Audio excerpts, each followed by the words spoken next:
In Soulframe right now, there is one skill that is completely destroying the balance of the game. And once you equip it, everything else just feels weak. And this isn't clickbait. Literally, you can instantly kill almost anyone instantly. This is the Exploding Totem. Let me show you exactly why this thing is the most overpowered ability in the game right now. Hey guys, how you doing? So the developers haven't come up with a fix yet, and this ability is destroying enemies in an instant. Even big bosses don't stand a chance, so in this video, I'll show you exactly how to equip this power and how to make it actually overpowered, because simply just equipping one item won't make it look like this. Being that it's so broken, if the developers do patch it up, I'll let you know in a pinned comment below. Now, while you're out there grinding gear and farming in Soulframe, don't forget to use code LAZZY at the checkout on any G Fuel for a 30% discount, or just hit the link in the description to apply the code automatically. As I said, this ability isn't tied to just one specific totem, but many. One mistake I see people making is equipping Binky Kick and expecting some insane damage immediately. That isn't how this build works. The explosion only becomes ridiculous once you combine it with the right totems and enough smite chance. However, the base of this power revolves around the Binky Kick totem.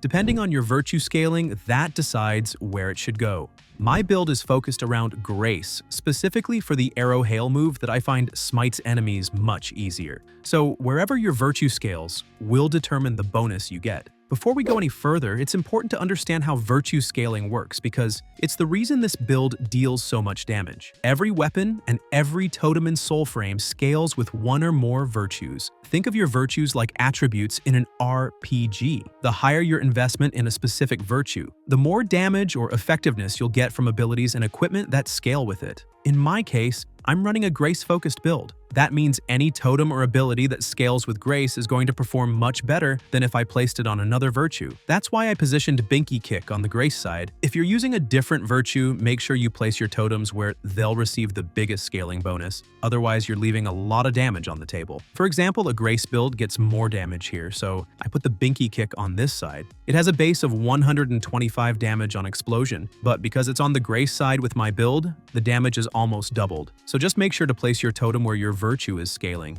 If you don't know, you can get these totems through charming animals in the world. Now, if you are a Grace build, and adding this ruin in the middle will give you 2 slots on the Grace side, and vice versa with other virtues. So, this other one I added the Sprout Spring totem, which adds even more explosion to your allies. This results in a chain of sorts. So when you pull Smite, I have a 1 in 2 chance that my teammates will gain that explosion. Next is the Smiting Stag, so this one increases the chance of smite, so you can almost always get that explosion effect with one arrow rain or hit whatever you prefer to use. The chances for that smite happening are much higher using this totem. For example, it shows 6%, but that's per ruin charge. If you have 4 ruin charges active, it will give you a 24% chance of a smite happening, and that's what you want in order to use this ability effectively. So always keep these slots full and don't leave them empty. Then this slot, you can pretty much use whatever else you want. In my situation, I should have used healing because Grace builds are naturally lower in defense. However, I just used the Diving Drake here, which deals additional damage. So yeah, I doubt the devs will rule this out completely, but they might nerf it a bit. But again, if anything changes, I'll pin it in the comments below. So what makes this build so powerful is that you're not relying on one source of damage. Every time Smite activates, it can trigger explosions from your totems. And because Arrow Hail hits so many enemies in such a short time, you're constantly rolling for those Smite activations. That's why entire groups disappear almost instantly. You can also do this with flying daggers, but I find that Arrow Rain works the best. But if that does get removed because it's also broken, then equipping your secondary weapon as a dagger should do the trick just fine. But don't forget to use that same setup with the daggers, because totems don't work in combination with your primary, well, at least not to my findings. So to get the most out of this build, you don't want to fight enemies one at a time. The real strength of these explosions comes from grouping as many enemies together as possible before attacking.